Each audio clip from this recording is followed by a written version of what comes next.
Ignition sequence start. 3, 2, 1. Houston, we have a problem. Liftoff. We have a liftoff. We copy you on the ground. You got a bunch of guys about to turn blue. What you're seeing here is a mirage. What's going on, everyone? It's Jaron from Jaronism, back with another video for you today. How Einstein Made the Earth Move. I'm going to be reading a 21-page PDF, which you can find a link to in the description. This is written in 2016 by Dr. Roberta Sungenisa, a known geocentrist. Many might know him as the executive producer of the movie The Principle, which, if you have yet to see that film, I highly recommend it. But Robert faces tons of criticism, well, as does anyone who questions the current model, but Robert also gets extra criticism, and in my mind, unfairly. As an example, let's take a look at the Wikipedia page for Roberta Sungenisa and notice a few statements to start. First, the opening sentence states, Robert Sungenisa says when he was born, is an American traditional Catholic, known for his Catholic apologetics and his advocacy of a pseudo-scientific belief that the Earth is in the center of the universe. So, to begin, we've got a pretty much one-sided statement there claiming that his belief that the Earth is the center of the universe is a pseudo-scientific belief. Well, we'll talk about that here in a second. Also, a little bit further down, you'll see what happens when you question the going narrative about alleged facts surrounding World War II. You'll be labeled an anti-Semite. So if you question the science you're given, it's pseudo-scientific. Question the history you're taught and be labeled an anti-Semite. So you can see how safe it is professionally when you question the info that you're given through public education. Also, if we scroll down a little bit, we'll see under the title Geocentrism that according to Sungenisa, he became interested in the pseudo-scientific belief of does anybody really think that according to Sungenisa, he became interested in the pseudo-scientific? No, these are just words that have been input in this Wikipedia article to basically demonize Robert Sungenisa. So the question becomes, is this belief really pseudoscience? Is it really pseudoscientific? Well, let's start by taking a look at what the definition of pseudoscience actually is. Alright, with a quick search, we can see that pseudoscience is defined as a collection of beliefs or practices mistakenly regarded as being based on the scientific method. Alright, and over to the right here, we see pseudoscience consists of statements, beliefs, or practices that are claimed to be both scientific and factual, but are incompatible with the scientific method. So, my hope is by the end of this article, by the end of this PDF, that you can decide for yourself which belief is truly pseudoscience. Which belief truly is incompatible with the scientific method? Is it the belief that the Earth moves, or that it does not? And so we just saw how biased this Wikipedia article can be. And so before I begin reading this PDF, let me start by saying that like all my videos, this video is for people like me searching for the truth. I always say, don't believe me, don't trust me, to do your own research, and I'll never stop saying that. But if you're a person who believes that what is in the mainstream and what we were all taught in school are the only facts, then you will hate this video and the PDF. You won't even listen, and we both know that that's true. So I invite you to move along because the following information will surely be something that is not taught in schools, and you will quickly see the reason. Nope, this video is for those seeking the truth. You will hear me say quotes by Einstein and other physicists who will tell you how they know that the Earth moves, or better said, how they don't know. Throughout this article, you're going to hear a term used quite a few times. That term is petitio principii. Okay, let's look up the definition of that. So, it is described by Merriam-Webster as a logical fallacy in which a premise is assumed to be true without warrant, or in which what is to be proved is implicitly taken for granted, otherwise known as begging the question. So again, this paper was written in 2016 by Roberta Sungenisa. The paper is very well written and completely sourced, so any quote that I read is sourced. If you download the PDF from the link in the description, you can find out exactly where that quote came from. Also, to get more details and many other important facts, you can obtain the DVD Journey to the Center of the Universe or the books Galileo Was Wrong and Geocentrism 101 at www.jttcotu.com. And so, without further ado, Albert Einstein, the Earth Mover, how Einstein made the Earth move when all the experiments showed it didn't move. In his 1881 and 1887 experiments, Albert Michelson discovered the Earth was not moving around the Sun. As Michelson himself described the results of his own experiment, this conclusion directly contradicts the explanation, which presupposes that the Earth moves. But since his colleagues, including Albert Einstein, were die-hard Copernicans who didn't want to believe that Michelson had discovered a motionless Earth, they proposed his experimental apparatus was distorted by the Earth's motion through space, and thus Michelson's apparatus only made it appear as if it wasn't moving. In scientific parlance, we call this the fallacy of petitio principii, that is, using as proof a moving Earth, the very thing one is trying to prove, a moving Earth. Let me explain. Michelson found that the Earth wasn't moving by using the speed of two light beams against one another. The first light beam was pointed westward because it was the presumed direction of the Earth's movement around the Sun. The second light beam was pointed northward and thus away from the direction of the presumed moving Earth. The first light beam should have been affected by the Earth's movement through space if it is the Earth that is moving around the Sun at the accepted speed of 66,000 miles per hour. If so, the first beam would have traveled slower than the second beam, but that didn't happen. Both light beams traveled at nearly the same speed. According to Michelson, the first beam traveled only about 1/6 of the retarded speed needed if the Earth was moving around the Sun. The conclusion, as Michelson notes above, should have been that the Earth isn't moving around the Sun. Other physicists have noted the same truth. There was just one alternative. The Earth's true velocity through space might happen to have been nil. Physicist Arthur Eddington. The data of Michelson-Morley was almost unbelievable. There was only one other possible conclusion to draw, that the Earth was at rest. Physicist Bernard Jaffe. Thus, failure of the Michelson-Morley to observe different speeds of light at different times of the year suggested that the Earth must be at rest. It was therefore the preferred frame for measuring absolute motion in space. Yet we have known since Galileo that the Earth is not the center of the universe.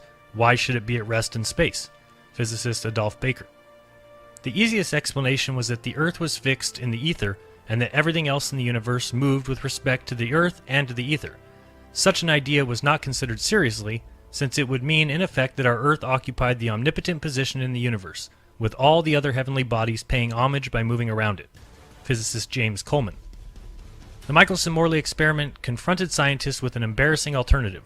On the one hand, they could scrap the ether theory, which had explained so many things about electricity, magnetism, and light, or if they insisted on retaining the ether, they had to abandon the still more venerable Copernican theory that the Earth is in motion. To many physicists, it seemed almost easier to believe that the Earth stood still than that waves, light waves, electromagnetic waves, could exist without a medium to sustain them. It was a serious dilemma and one that split the scientific thought for over a quarter century. Many new hypotheses were advanced and rejected. The experiment was tried again by Morley and many others, with the same conclusion. The apparent velocity of the Earth through the ether was zero. Historian Lincoln Barnett, forward by Albert Einstein. What happened when the experiment was done in 1887? There was never in any orientation at any time of year any shift in the interference pattern. None. No shift, no fringe shift, nothing. What's the implication? Here was an experiment that was done to measure the speed of the Earth's motion through the ether. This was an experiment that was 10 times more sensitive than it needed to be. It could have detected speeds as low as 2 miles a second instead of the known 20 miles per second that the Earth as in its orbital motion around the Sun. It didn't detect it. What's the conclusion from the Michelson-Morley experiment? The implication is that the Earth is not moving. Physicist Richard Wolfson. Michelson and Morley found shifts in the interference fringes, but they were very much smaller than the size of the effect expected from the known orbital motion of the Earth. Physicist John D. Norton. This null result was one of the greatest puzzles of physicists at the end of the 19th century. One possibility was that velocity would be zero and no fringe shift would be expected. But this implies that the Earth is somehow a preferred object. Only with respect to the Earth would the speed of light be c as predicted by Maxwell's equations. This is tantamount to assuming that the Earth is the central body in the universe. Physicist Douglas C. Giancoli. But the die-hard Copernicans of that day were not about to accept the prima facie results of Michelson's experiment. They knew the catastrophic scientific, cultural, and religious implications if it was experimentally shown that the Earth is fixed in space. In a word, the whole world would have been turned upside down, literally and figuratively. Pressured to provide a scientific answer to the world, they searched for a way to make it appear that the first light beam did, indeed, provide 6/6 of the retarded speed required for an Earth moving around the Sun. To do so, they thought up of an ingenious but devious explanation. As noted above, they claimed the Earth's movement around the Sun contracted the metal enclosure in which the first light beam traveled. If the length of the housing is contracted, then the first light beam does not need to travel as far as when the housing is not contracted. This would account for why the speed of the two light beams did not differ much. With this contrived explanation, they proposed to the world that the contraction of Michelson's apparatus was the reason the Earth appeared to be motionless. In effect, if someone said to them, "You claim the Earth is moving, but you admit you cannot detect that movement by any experiment," they would retort, "Well, we can't detect it because every time we try and do so, the length of the experimental apparatus shrinks just enough to conceal the movement, which makes it impossible to measure the Earth's movement. Again, we see that the fallacy of petitio principii is in play. From start to finish, the whole enterprise was ad hoc. Length contraction wasn't even contemplated previously, much less was it as an established fact of science. But in this emergency situation, length contraction was invented on the spot so that the scientific establishment would have at least some hypothetical answer why Michelson's experiment showed that the Earth was motionless. Everyone could breathe a sigh of relief. The irony, as of this date, is that no one has ever detected a length contraction in a moving object. In fact, modern physicists can't even agree on what length contraction is or how it would be manifested. Since they insist that the Earth is moving around the Sun, yet cannot detect it moving, nevertheless, they needed some physical and mathematical way of accounting for it, since there is obviously a difference between motion and non-motion. So length contraction became their convenient scapegoat. This is the essence of the special relativity theory that Einstein invented in 1905. It was invented solely to answer Michelson's experiment, as Einstein himself said. To the question whether or not the motion of the Earth in space can be made perceptible in terrestrial experiments, we have already remarked that all attempts of this nature have led to a negative result. Before the theory of relativity was put forward, it was difficult to become reconciled to this negative result. Albert Einstein. Whereas in 1892 Hendrik Lorentz had hypothesized that the ether of space was what caused the contraction, Einstein decided to dispense with ether and attribute the cause to relative motion. In effect, Lorentz at least proposed a physical cause for his claims of length contraction, but Einstein never explained how relative motion could shrink objects.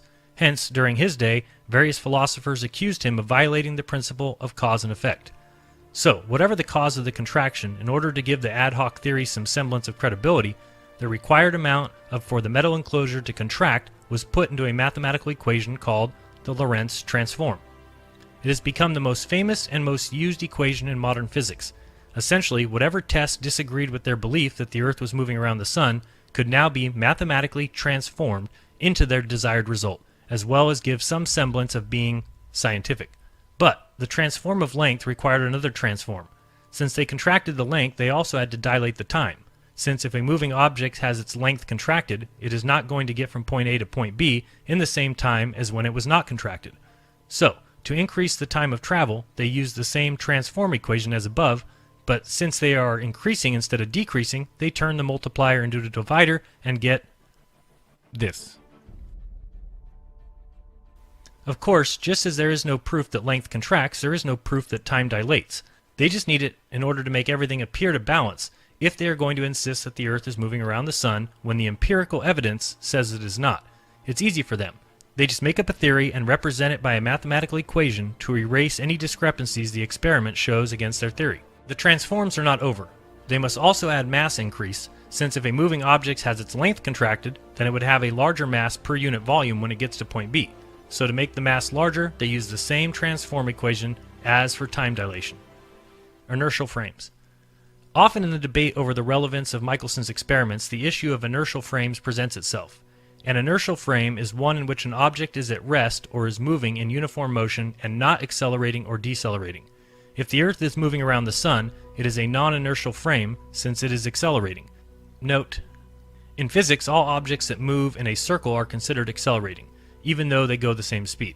As such, one is hampered when doing experiments on Earth due to the effects of acceleration on the apparatus, a principle of which all scientists agree.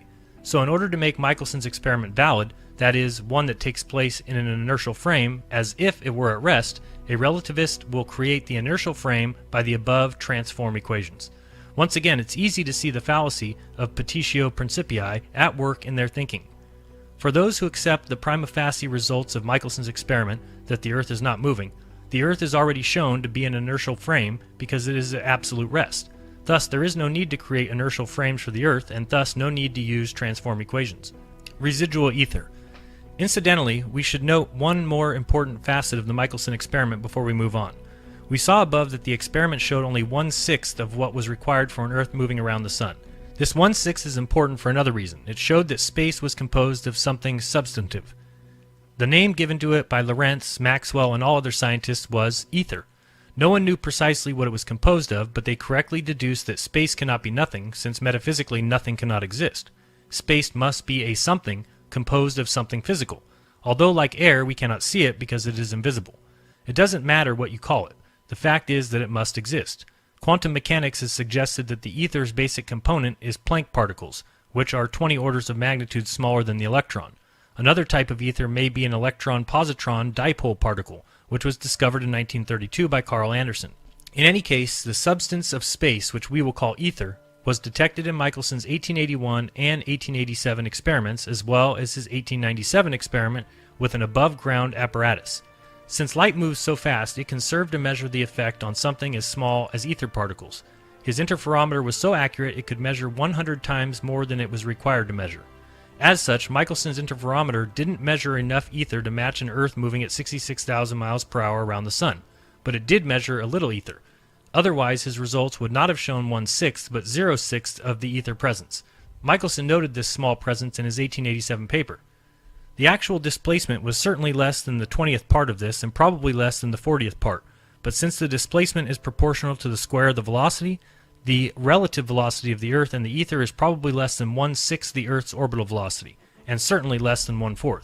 This was not good for Einstein. He candidly admitted that if any ether was detected, even a little bit, his theory of special relativity would automatically be falsified. This was noted in Einstein's statement to Sir Herbert Samuel in Jerusalem. If Michelson-Morley is wrong, then relativity is wrong. In other words, Einstein was forced to assume that because Michelson did not find enough ether for an Earth revolving around the Sun, then Michelson couldn't have found any ether.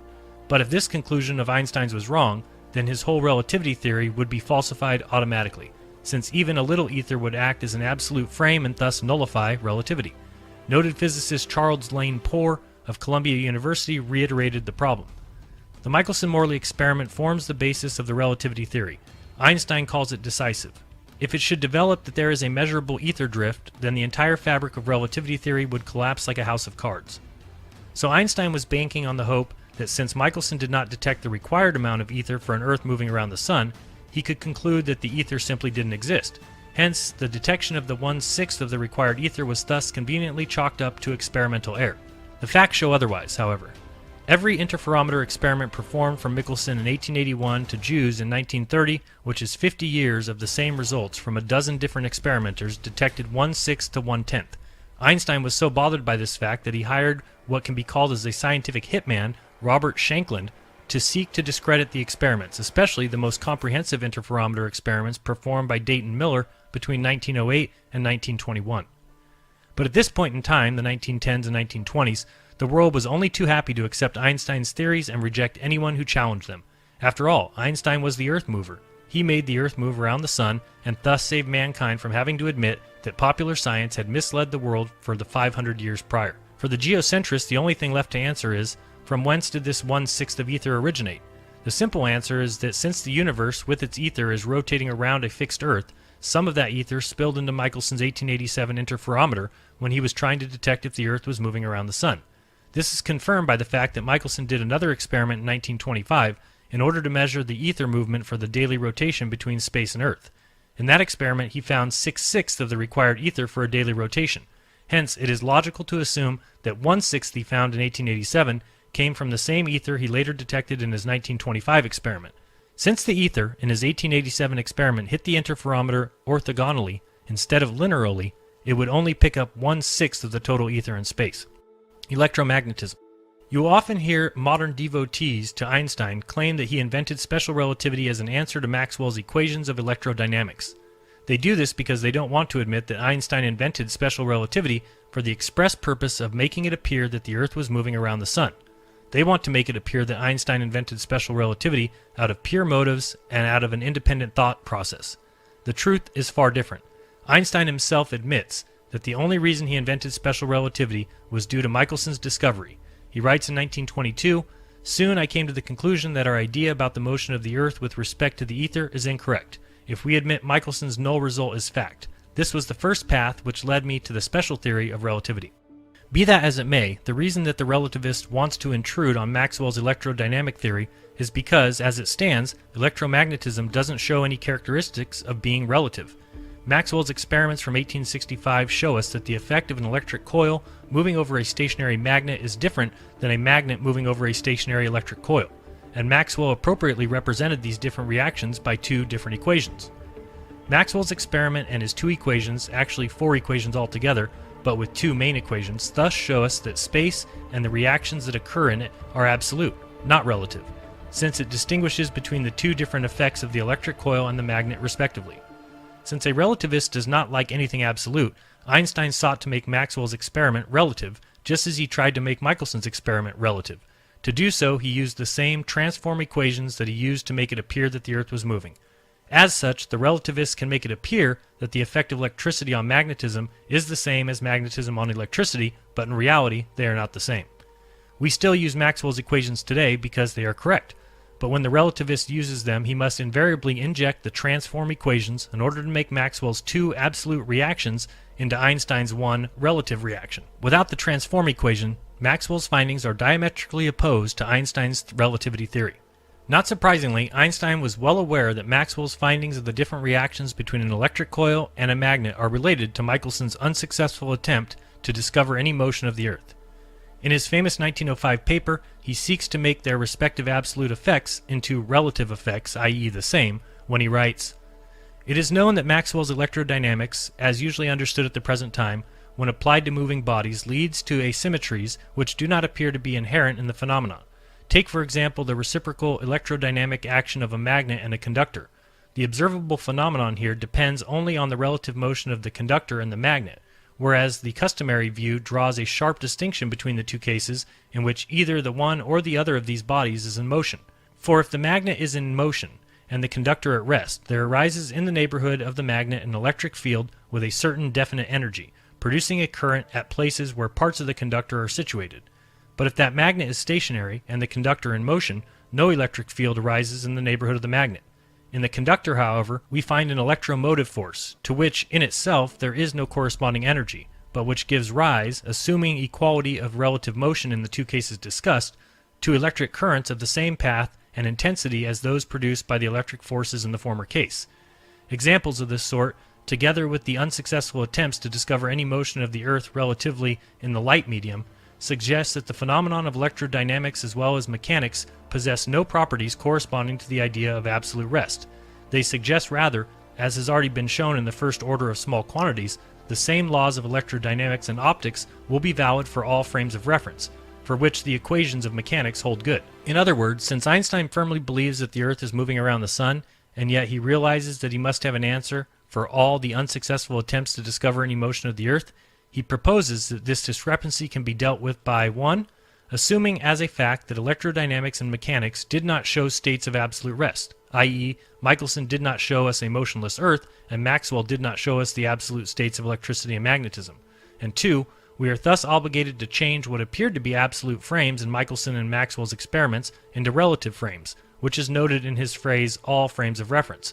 In order to do so, that is, in order to make all frames of reference to be valid, Einstein will use the transform equation which appears on page 7 of his 1905 paper as follows.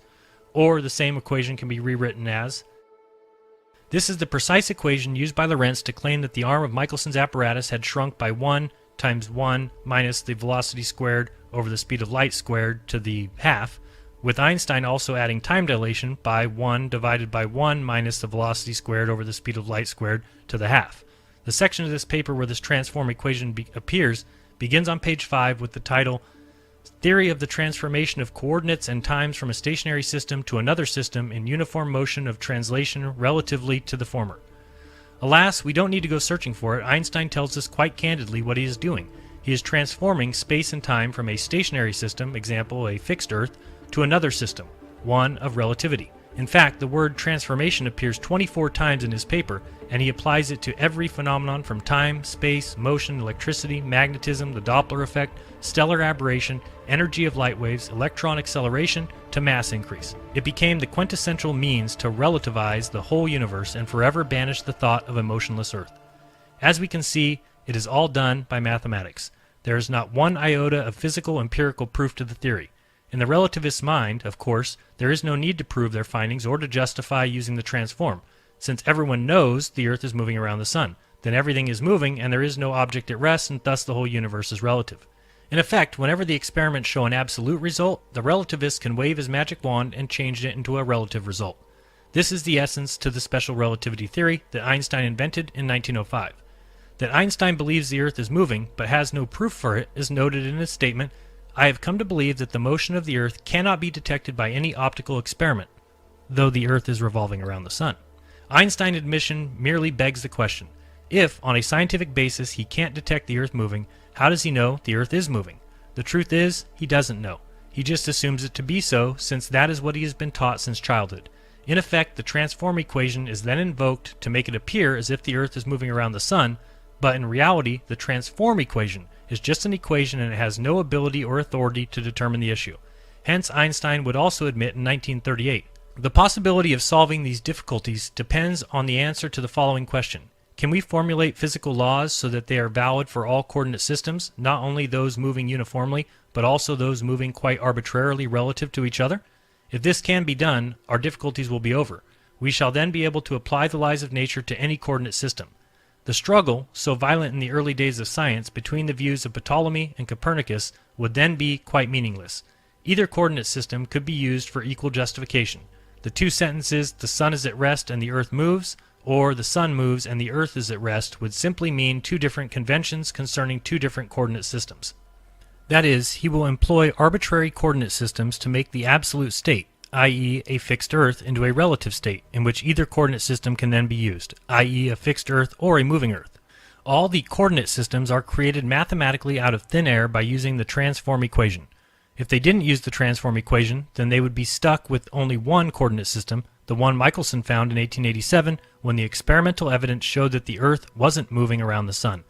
If you ask a relativist for the scientific validity of using the transform equation, he will simply retort, "Well, the transform equation was proven to be valid when Michelson did his experiment in 1887. Again, the fallacy of petitio principii is readily apparent since he is using an unproven fact, an Earth moving around the Sun, as the basis for making the conclusion that the Earth is moving around the Sun. The cause of the fallacy, as Einstein admitted above when he said, "Though the Earth is revolving around the Sun," is that they insist on using a moving Earth, which they claim to know intuitively, as the indisputable authority to interpret Michelson's experiment. Consequently, if one firmly believes that the Earth is moving, but the experiments show it is not moving, then one's interpretation of the experiment will force one to find some way to make it appear as if the Earth is moving. In effect, any experiment that shows the Earth is not moving will be mathematically transformed into a moving Earth by the transform equation. The transform equation is like a magician waving his wand over the experiments so that the system one does not prefer is transformed into the system one does prefer. Modern man certainly does not prefer a fixed Earth, since a fixed Earth would validate much of the history and science prior to the modern age, and would show modern man that he is not the objective and non-prejudiced icon of society that he has enjoyed the last few hundred years. He is little more than a magician who has been feeding the world a steady diet of illusions. Light as absolute. Speaking of illusions, we have one more to expose. In order to determine they have made a non-inertial frame into an inertial frame, which is hard to do if everything is relative, ironically, you need something absolute. You need an absolute measuring stick to determine the difference between the inertial and the non-inertial. They can't use the Earth, of course, because they have already insisted it is accelerating around the Sun. They can't use length, time, or mass because they have already said that they increase or decrease upon movement and thus are not absolute. The only candidate left is light. In order to make light an absolute measuring stick, they claim that its speed never changes. But there is no proof for it. They just assume it to be the case. Einstein called it a postulate. In this way, they make light serve as the one and only absolute in order to measure the amount of length contraction, time dilation, or mass increase, and even the rate that the Earth travels around the Sun.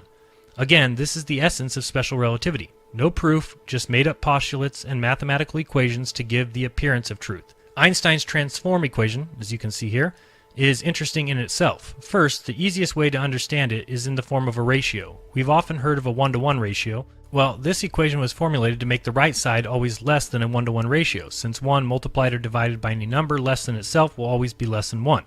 The amount it will be less than 1 depends on the value of v. The higher v is, the higher beta will be. Second, small c, which represents the speed of light, is used in the denominator because it is believed to be constant and can thus serve as an absolute. Hence, v is always measured against a constant value for c, and v can never be higher than c because light is assumed to be the fastest known speed. If v ever equaled c, then the ratio would be 1-to-1. Of course, the relativists are assuming that c is always the same, but they have no proof of this claim. The relativist may retort, yes, light speed is constant but only in an inertial frame. It can vary in other frames. By doing so, he only traps himself. First, if light is constant only in an inertial frame, but an Earth going around the Sun is a non-inertial frame, then how can the relativist claim that the light beams used in Michelson's experiment on Earth were in an inertial frame? He can't, so he employs the transform equation. But in this case, the relativist has again committed the fallacy of petitio principii, using as proof an inertial frame by the very thing he is trying to prove, that transform equations create an inertial frame.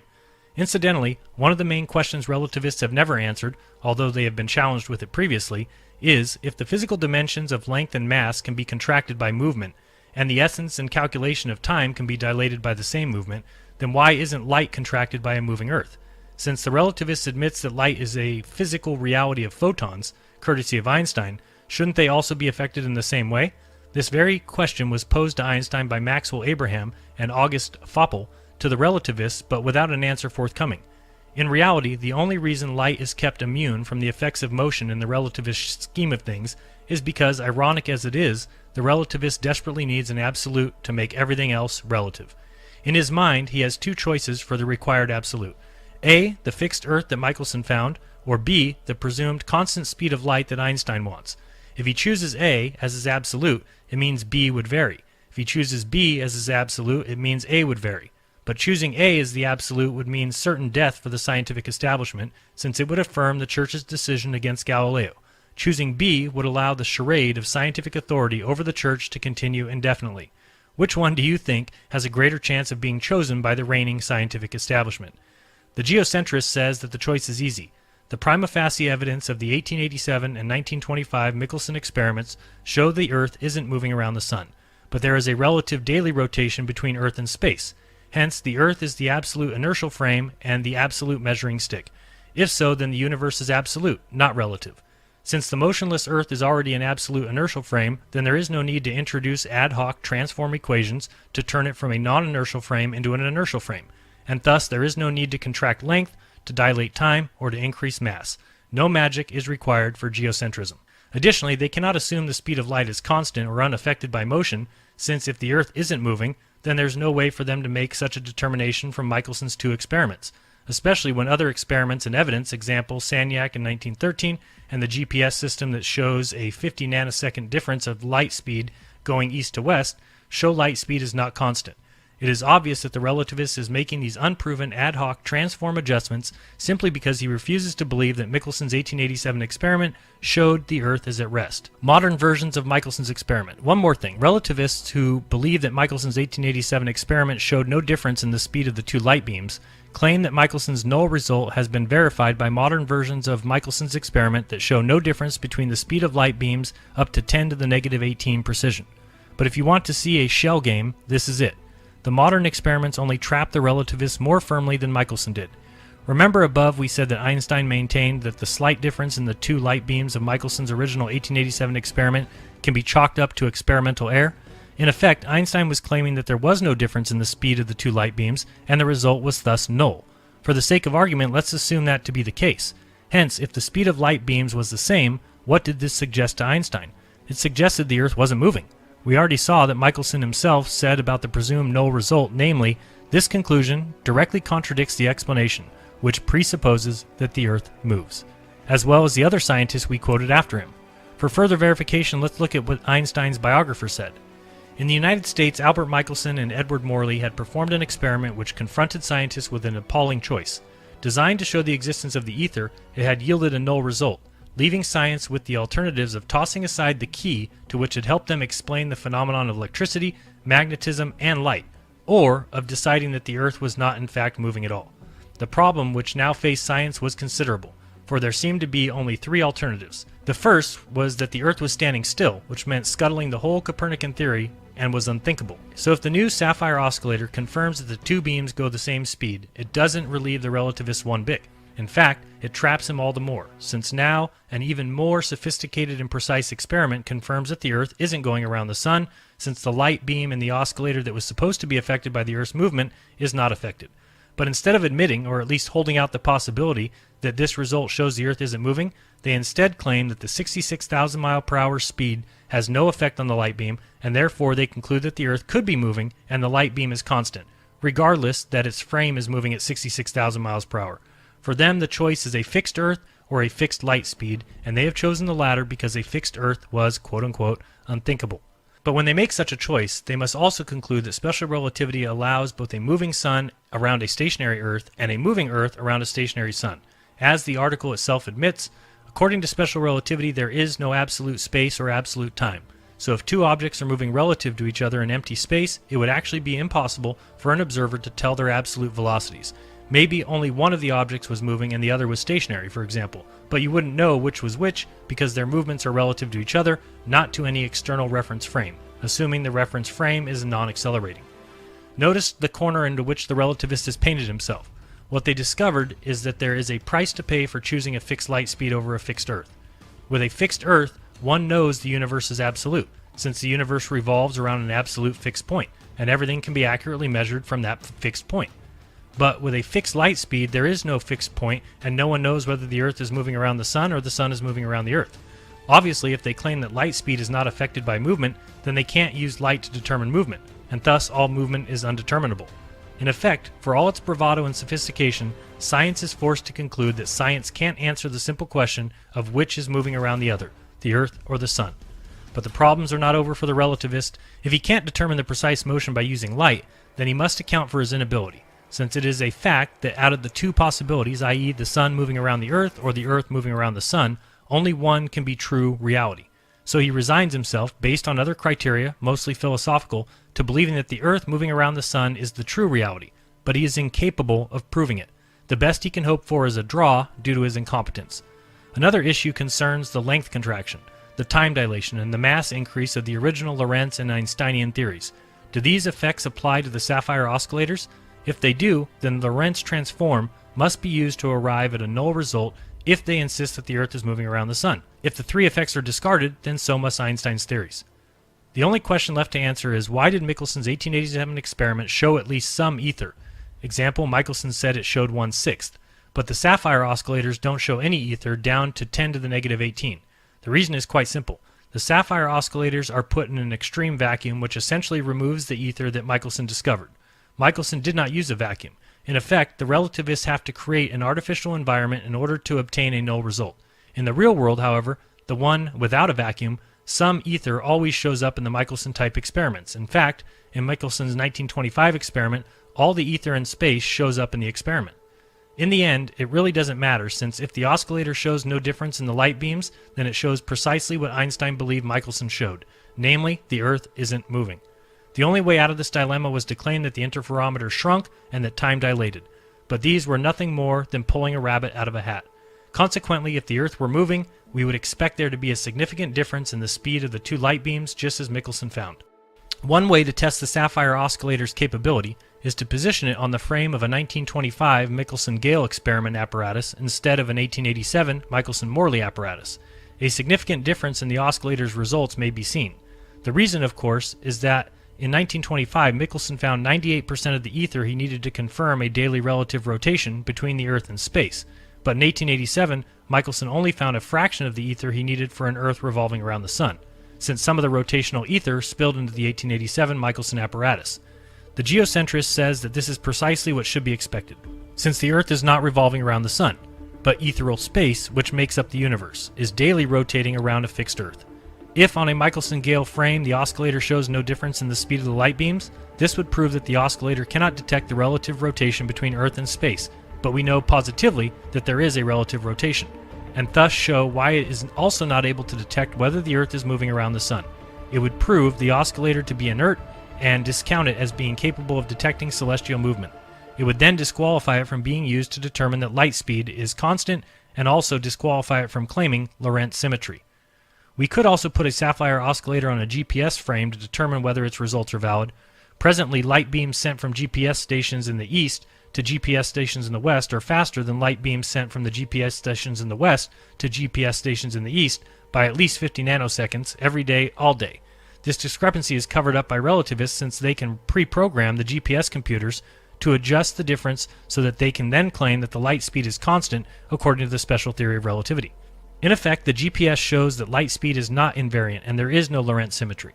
If the oscillator is capable of detecting the difference, it would detect the 50 nanoseconds.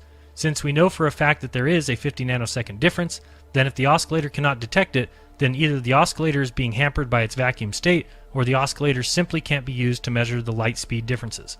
Incidentally, the geocentrist can explain the 50 nanosecond discrepancy, since he holds that because space is daily rotating east to west against a fixed Earth, the inertial frame of the GPS light beam sent east to west is moving westward by 1054 miles per hour by the fact that space is rotating around the Earth, thus adding space's rotational speed to the light beam speed. Conversely, the GPS light beam traveling west to east must travel against the east to west frame of space's daily rotation, and thus it will be slower than the east to west light beam. Back to Maxwell's equations. If, as one relativist claimed, special relativity is for inertial frames of reference, a non-accelerating frame of reference, they are the equations which keep the laws of electromagnetism invariant, he is being deceptive, as is much of physics today. He is making it sound as if there is some necessity to make the effect of an electric coil moving against a magnet to be the same effect, invariant, as a magnet moving against the electric coil. His necessity, of course, is nothing more than his desire for a backup argument for relativity after he had already relativized Michelson's experiment. But Maxwell showed quite conclusively that his results were not invariant. They are variant because nature is what it is. Since the effects are not invariant, then the universe is absolute, not relative. Special relativity, because it seeks to promote a relative universe to hide the fixed Earth that Michelson found, can't tolerate the absoluteness of Maxwell's experimental results, so it uses its mathematical magic, the transform equation, to make Maxwell's results relative. Deep in his heart, the relativist realizes that if Maxwell's equations are left absolute, it means that special relativity cannot be applied to Michelson's experiment, and thus Michelson's finding that the Earth is motionless would be valid. But the relativist would rather die 1,000 deaths than accept a motionless Earth. It is unthinkable. So he commandeers an untested, unproven, ad hoc concept, example, length contraction, and its accompanying mathematical equation, the transform equation, to make it all go away. Einstein is famous for one thing. He is the man who made it all go away, and the world has worshipped him ever since. He did so by making the whole universe relative when in fact the empirical evidence clearly showed him that the universe was absolute. All in all, the history of the Michelson experiment shows how a preconceived idea, example, the Earth moves around the Sun, is made the sole determining factor of how a modern scientist is going to interpret the results of any experiment.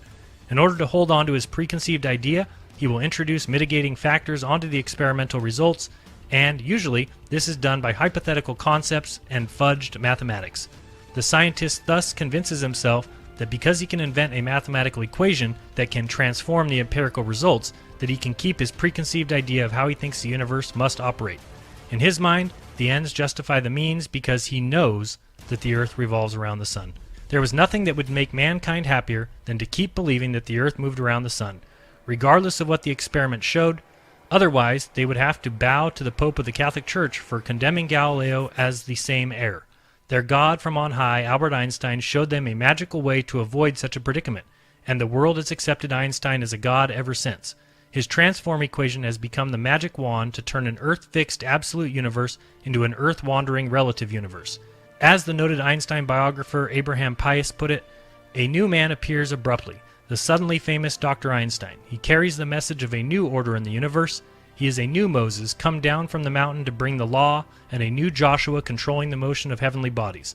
The new man, who appears at the time, represents order and power. He becomes the divine man of the 20th century.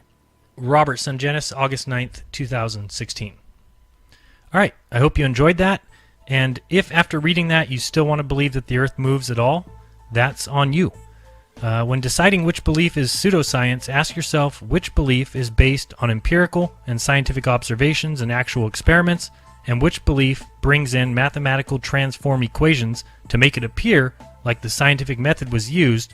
Ultimately here, there really is no question. It comes down to your worldview. If you want to believe that the Earth flies through space, math will get you there. Science will not.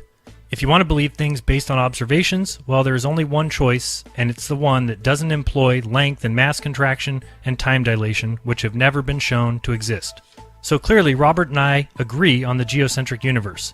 Our differences are, of course, that he believes in a sphere Earth suspended in space while the whole universe goes around it, and I believe the Earth is all that there is. And as of this date, no curvature of Earth can be found. I believe that just as these scientists have used mathematical equations to hide the Earth's central location, I also believe that these scientists have used the same trickery to hide an even bigger error, that the Earth is flat and stationary, and that no person is standing upside down beneath you. It's required in their worldview, and so it's up to you to realize the truth. Because these scientists were after the truth, sure, as long as the Earth is a sphere flying around the sun. So go outside today and look up and you'll see that the sun moves, that's clear, and not the Earth. Unless you hate the idea, in which case you worship Einstein for his mathematical ability to make the Earth move with these transform equations. So that's how Einstein made the Earth move. Thanks first to all my patrons. You guys are the ones that make this possible for me to do this. I remind everyone to do your own research, because when you do, you'll never again believe what you've been taught. This has been Jeranism, and until next time, peace!